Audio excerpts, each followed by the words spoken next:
말씀으로 하루를 시작하는 아침을 여는 묵상의 자리에 올라오신 여러분을 주님 이름으로 축복합니다.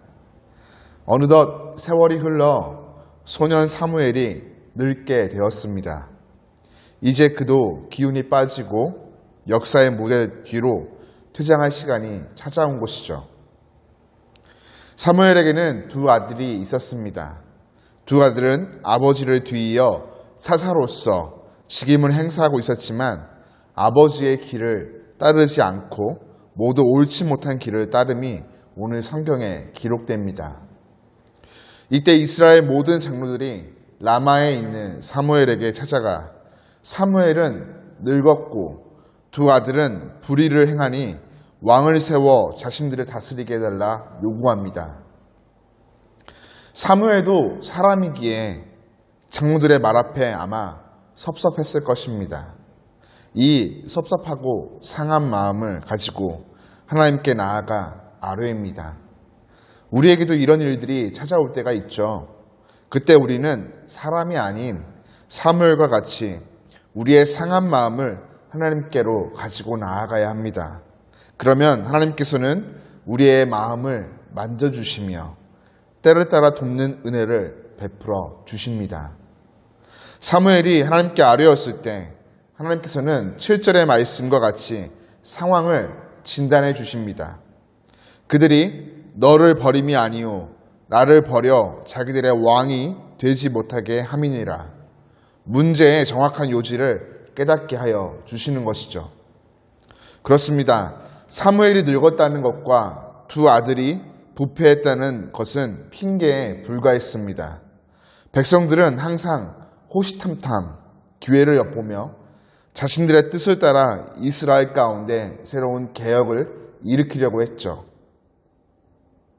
바로 다른 나라들과 같이 왕을 세우는 것입니다. 이스라엘의 왕은 눈에 보이는 왕이 아닙니다. 하나님은 눈에 보이지 않으시죠.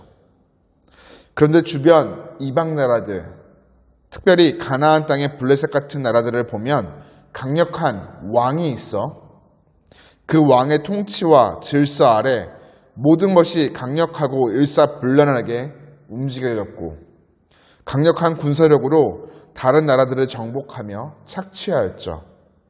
이스라엘 백성들 지금 그것을 원하고 있는 것입니다.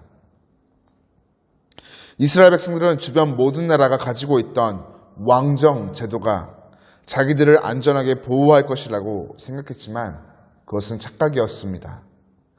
이스라엘을 정말로 안위하시고 보호하여 주시는 분은 눈에 보이지 않지만 살아계신 만왕의 왕 하나님이셨습니다.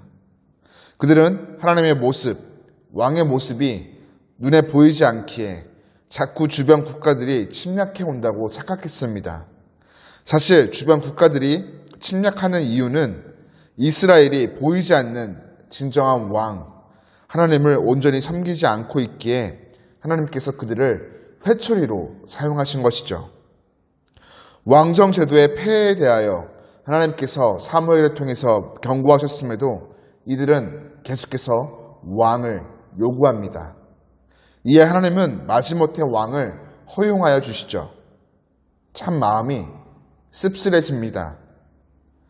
오늘 묵상을 통해 하나님의 마음을 우리가 함께 공유하기 원합니다. 사무엘이 처음 이 말을 들었을 때 섭섭하였던 그 마음과 비교할 수 없는 그 아픔. 우리는 다 헤아리지 못할 것입니다. 하나님의 마음 참으로 아프고 씁쓸하셨겠죠. 때로 우리의 말과 행동이 사람을 넘어 하나님의 마음을 아프게 할 때가 있습니다. 내 삶에 늘 함께 하시며 다스리시는 하나님을 인정하지 않고 세상 눈에 보이는 다른 것들을 의지하는 것이죠. 이렇게 표현할 수 있을까요? 하나님을 무시하는 태도. 교우 여러분, 우리는 나도 모르는 사이에 이러한 모습을 보일 때가 있습니다. 오늘 이스라엘의 백성들의 모습을 우리가 되풀이하지 않기 원합니다. 그들의 모습을 타산지석 삼아 나와 내가 속한 가정, 직장, 사회를 다스리시는 진정한 왕이 하나님이신 것을 모든 자리에서 인정하며 고백하고 그 말씀에 순종함으로 다스림 받는 우리 모두가 되기를 간절히 이 아침에 소망합니다. 사랑하는 성도 여러분, 오늘 저와 여러분의 삶에 진정한 왕은 누구이십니까?